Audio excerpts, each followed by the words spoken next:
Advances in biotechnology were helping people improve their physical and mental abilities to an amazing degree. Provided, of course, they had enough money. A new breed of people was emerging, half human, half machine. And in Detroit, at least, not everyone was happy to see it. I'd just landed a job as head of security at Sarif Industries, a cutting-edge biotech firm. David Sarif himself handpicked me for the job, said he needed me to keep his people safe. My ex, Megan Reed, was one of them. Brilliant neuroscientist, Megan had found a way to make augmentation safe and affordable for everyone. All she had to do was present her research to Congress. But the night before her big meeting, my security measures failed. A team of Black Op mercenaries stormed into Sarif headquarters, massacring everyone in sight. 3 of the mercs were heavily augmented walking tanks. Their mission? Take out Megan and her team. I tried to stop them, but their leader tossed me through a plate glass wall. Last thing I heard as his bullets slammed into my brain was Megan's dying scream. I should have died with her. Only I didn't. High-end military-grade enhancements saved my life. The best augmentation Sarif's money could buy.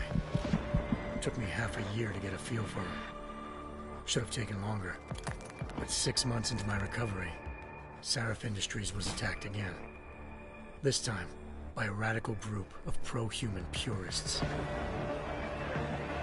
Violent, militant, and fanatically opposed to human augmentation. They claimed to be members of Humanity Front, a non-profit organization that wanted the UN to limit biotechnology research. The thugs broke into Sarif's factory and found machinists working overtime on a top-secret military augment called the Typhoon. Sarif sent me to retrieve it, and when I did, I found one of the so-called purists next to it, wired with cerebral implants, trying to download its classified specs. Obviously, something more was going on. The AUG killed himself before I could question him. Sarif ordered me to dig deeper, so with the help of Frank Pritchard, Sarif's head of cybersecurity, I did. Turns out a second hacker had been controlling the AUG's actions from somewhere off-site. Pritchard and I tracked his signal to a secret FEMA internment camp in Detroit. The Black Op mercenaries were there. The same mercs who'd left me for dead 6 months before. Figured they'd try again when they saw me. It wasn't so easy for them this time. I took out the tank named Barrett, even got him to give me a new lead. A penthouse apartment in China. Of course, we both knew it would be a trap in the end.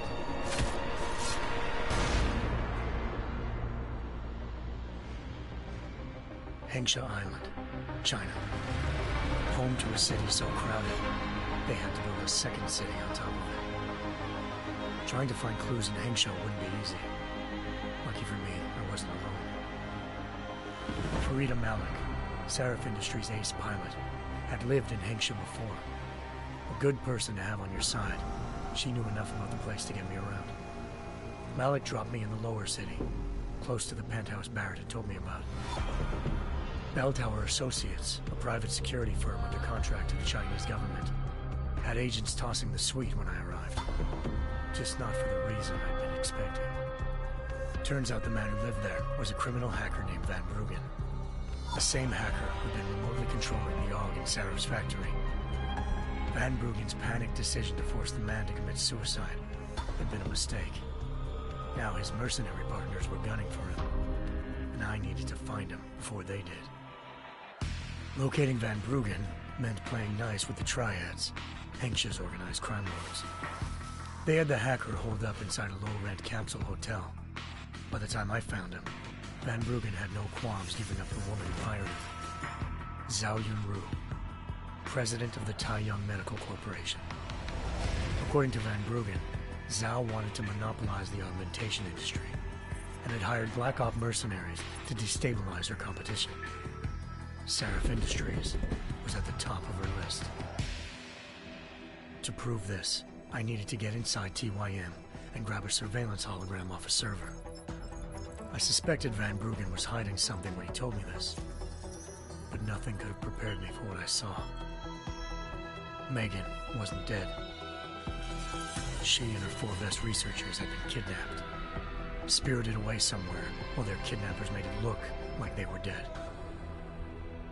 Desperate to learn more, I confronted Zhao in her penthouse. She claimed to be a pawn in a bigger plan, and hinted at a group so powerful it controlled global interests at a whim. Then she slipped into a panic room and hit the alarm, forcing me to make a very quick exit. I figured Zhao was lying, but part of her confession made sense. David Sarif had been worried about his people. So worried, he'd required all of them to have subdermal locator devices surgically implanted. The GPOs would have been broadcasting the day of the attack.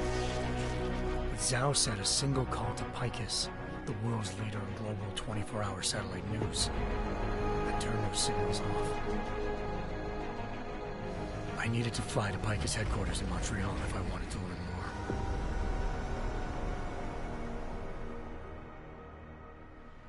Eliza Cassan, Picus Communications' First Lady of News. Malik thought I was reaching when I told her Eliza was involved in this. The world's most famous news anchor, working with a mercenary hit squad. But when I confronted Cassan in her office, she freely admitted to jamming Detroit's satellites the night Megan's team had been taken. Said she's just been following her commands. I suspected she wanted to say more. But Black Op mercenaries showed up looking to shut us both down. And just like that, the Eliza I'd been talking to disappeared. The mercs were led by an augmented killer I crossed paths with twice before, Fedorova, a woman who'd made silence her best friend. She waited for me to track Eliza's transmission to a secret server room underneath the Picus complex, then jumped me from behind. A deadly fight ensued. I made sure she never moved silently again. With Fedorova down, and no one left to keep Eliza quiet, she reappeared. Turns out Picus's First Lady of News wasn't a lady at all. She was a sophisticated AI program, engineered to monitor data streams and control what people believed. Eliza told me the mercs had brought in a Humanity Front doctor named Isaiah Sandoval to remove the scientist's implanted tracking devices while Detroit's satellites were down. She also told me to speak to David Sarif if I wanted to learn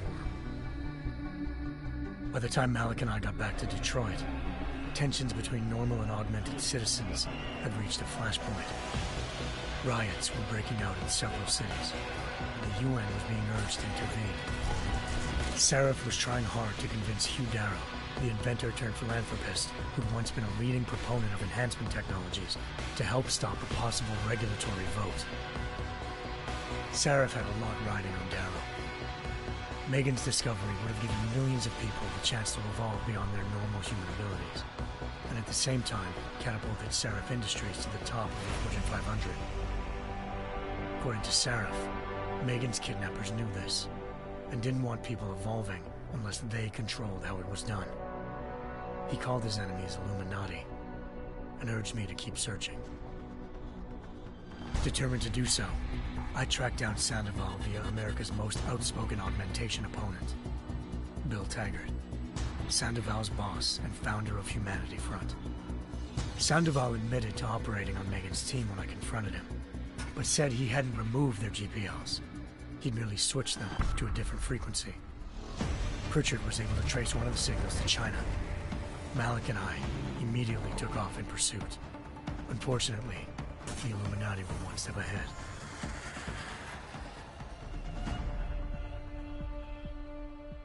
Ambushed. Shot out of the sky by Bell Tower Associates, seconds after entering Hengsha's airspace. Malik's piloting skills saved me. After a tense and bitter struggle, I escaped into Lower Hengsha. The tracking signal I was following led straight to the Triads, or more specifically, to the augmented arm of Tong Si-hung, leader of a gang of augmentation harvesters. Tong said they'd taken the arm off a corpse, which Bell Tower had left at their door, meaning at least one of Sarif's scientists was dead. Maybe not the rest of them, though. Tong pointed me to a port used for human trafficking and helped me slip aboard a bell tower ship. It was sailing to Rifleman Bank Station, a military base in the South China Sea. Bell Tower was holding kidnapped civilians as prisoners there, and using them to perfect the Chiron Project, a human-computer interface that left most of its test subjects dead. My search for Megan would have ended then, if not for a mysterious ally named Quinn. In exchange for my help exposing Bell Tower, he slipped me aboard a second ship headed to Singapore and an Illuminati-run biotech facility called Omega Ranch. 3 of Seraph's scientists were there, forced by their captors to create a technology capable of remotely shutting down augmented abilities. Thanks to an emergency recall notice issued by the World Health Organization, millions of people all over the world already had the biochip installed. With the help of the scientists, I tracked Megan to a private section of the ranch. There, I ran into Yaron Namir, the walking tank who'd put a bullet in my brain the first time we met. He'd teamed up with Zhao and was hoping to catch me off guard. But their little ambush didn't work. I found Megan in a suite belonging to Hugh Darrow, the billionaire philanthropist who'd Seraph had called on for help. Darrow had convinced her to go along with the biochip plan by promising to sabotage the tech. As she was explaining this, Darrow appeared in a global broadcast, telling the world that augmentations would be the death of mankind. Then he activated the biochips to prove his point. All over the world, augmented people flew into a killing frenzy. Darrow had betrayed everyone, and it was up to me to set things right. To do it, I had to reach Panchaea, a massive installation in the Arctic Ocean. As I raced through corridors built by an all-augmented workforce, I saw death and destruction firsthand. By the time I shut down Darrow's broadcast, I knew the damage he'd done. Still, humanity's future remained unclear. How would the world react to this sabotage? Would people ever regain their faith in augmentations again? What would be the Illuminati's next move?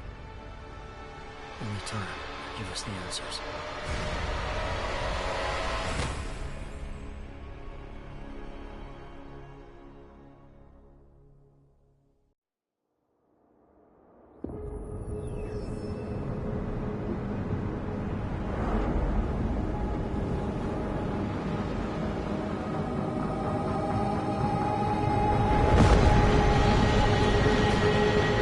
I once thought I could save the world. Now look at it.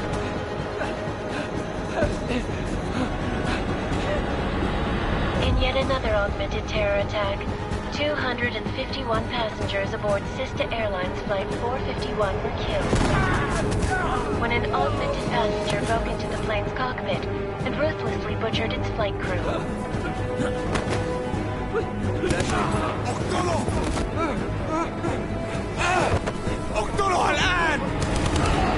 Details recovered from the black box recorder suggest that the man may have been suffering flashbacks to the AUG incident. That horrible day 2 years ago when augmented people all over the world flew into a psychotic killing spree, causing the greatest loss of life in recent history. Sometimes, you just have to let go and embrace what you've become. Not gonna go all wonky on us now, Hansa, are you? Well, if I do, McCready, I guarantee you'll never see it coming. Agent Jensen, am I gonna have a problem with you? No, sir. No reason to assume you would. Good, because you are the only augmented operative on this team, and I intend to make good use of you. Listen up, all of you. We got a sandstorm barreling down our arse and we can't afford to make mistakes.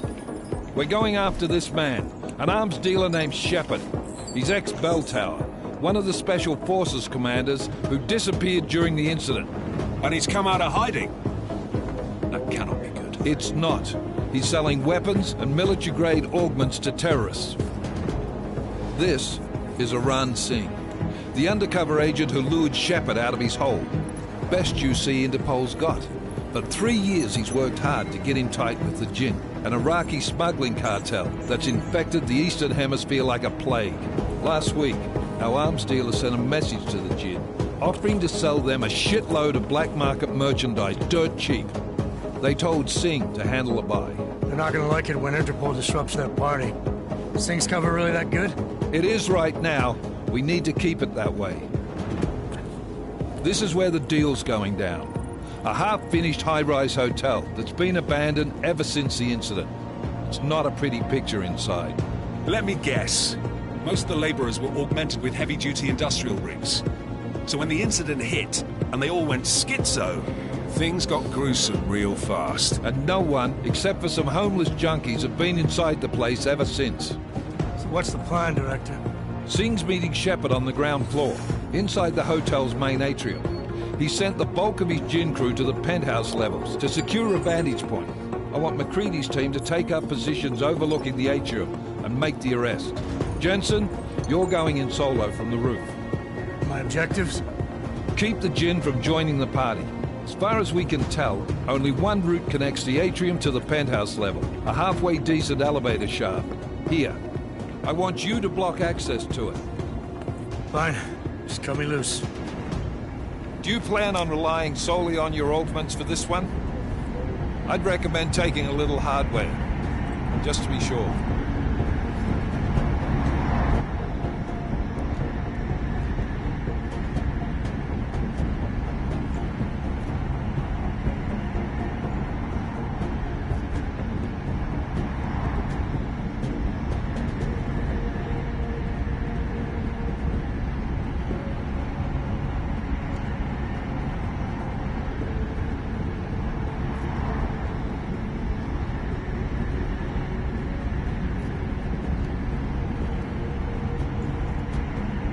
We've got a UC in there. Might be easier to maintain his cover if he's not the only one still breathing when this is done. Smart thinking. Yeah, but if anything does happen to him, you'll be telling his wife.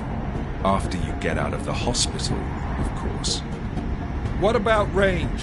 There's lots of wide spaces and high ceilings in there, but a number of tight and constrained rooms too. So it's a crapshoot, really.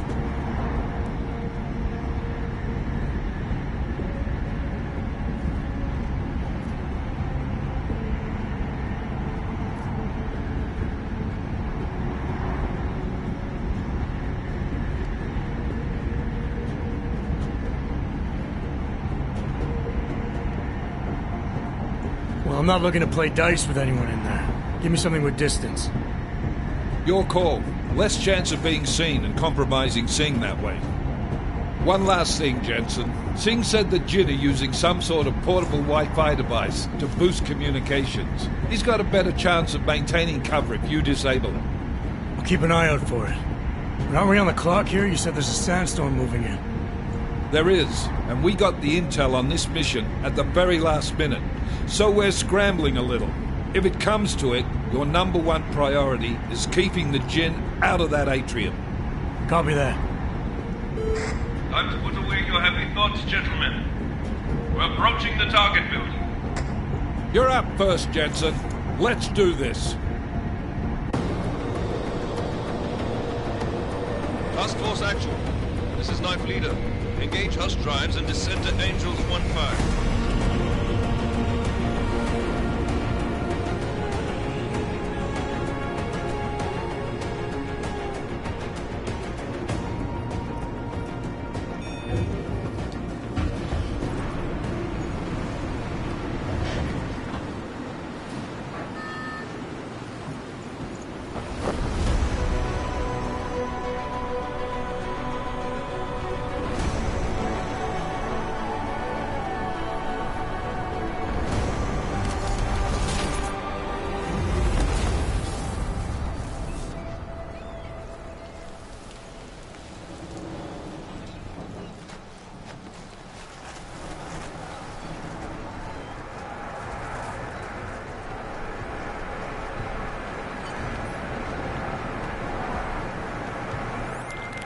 Team leader, this is Jensen. I'm on the roof. Solid copy. Move into the building. The access route you need to block is at the far end of the penthouses. And keep in mind, the direct...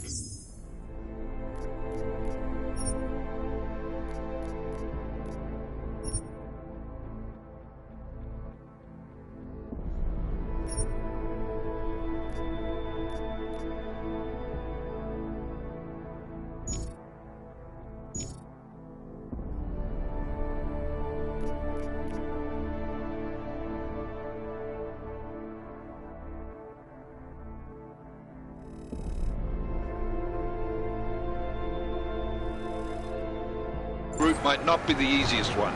Roger that. McCready will advise once his team is on the ground. Miller out.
Jensen, we're moving through... Oh, fuck!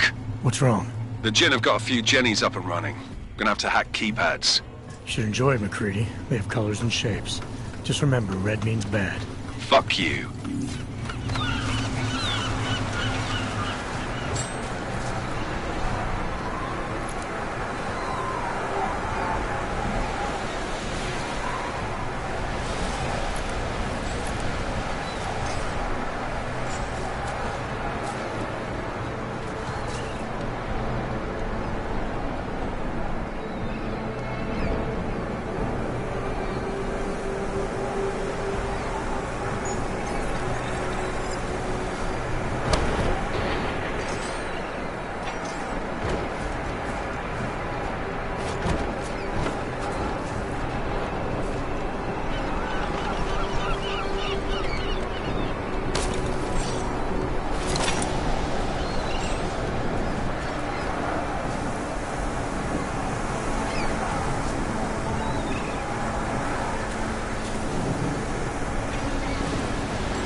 initiated.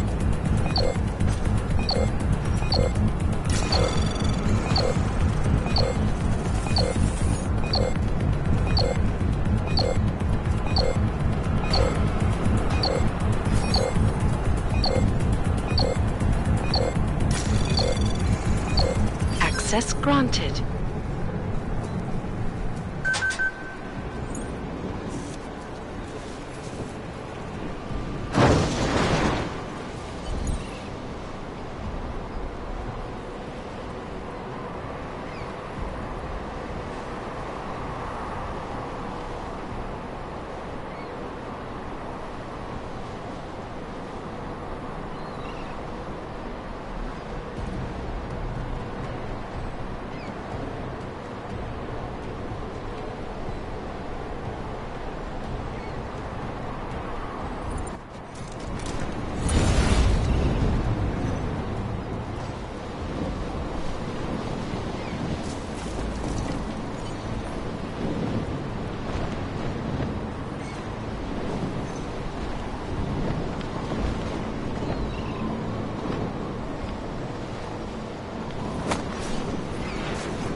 Anomaly detected. Trace program initiated.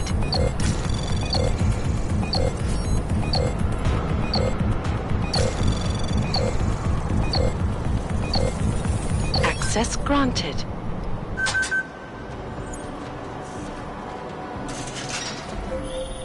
Jensen, Mac, listen up. Doppler shows that sandstorm's moving in fast. It's big, and it's gonna hit us hard. God, I hate the fucking desert. Confirm visual? I can. Time is not on our side. Copy that. Solid copy.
وصلوا already؟ نخزن المخازن الموجودة على السطح عشان تكون بعيدة من الرمل.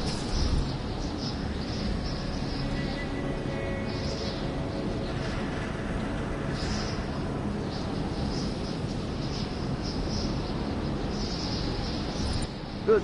There is too much riding on this deal. Last thing we need is the comes breaking down. فهمت. يلا نبتدي نتحرك.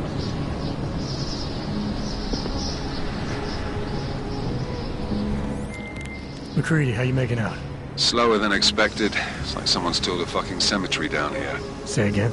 When the shit hit the fan in 27, the rush must have been for the stairs. There's corpses everywhere. A lot of your cousins are here too, Jensen. You want me to grab you any spare parts? No parts. But I take mine with cream and 2 sugars while you're asking.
Jensen, what's your 20? Working my way through the penthouses. Remember to keep an eye out for the Jin's communications booster. If you can, disable it. Roger that.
ازاي المكان ده ممكن يكون حر للدرجات دي؟ الموضوع طول قوي. يكون افضل لو كان يخلص الصف دي.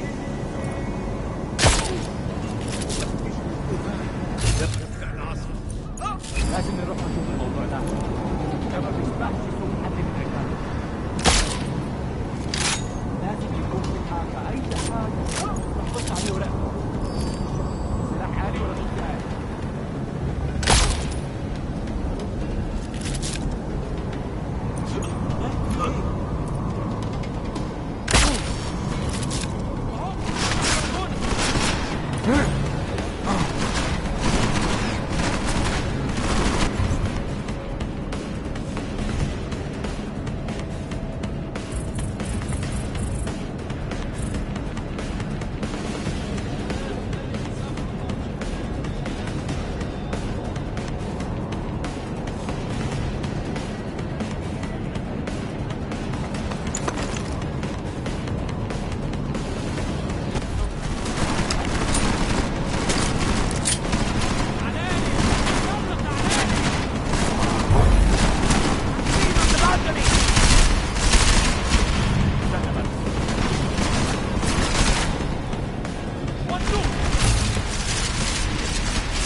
Too close!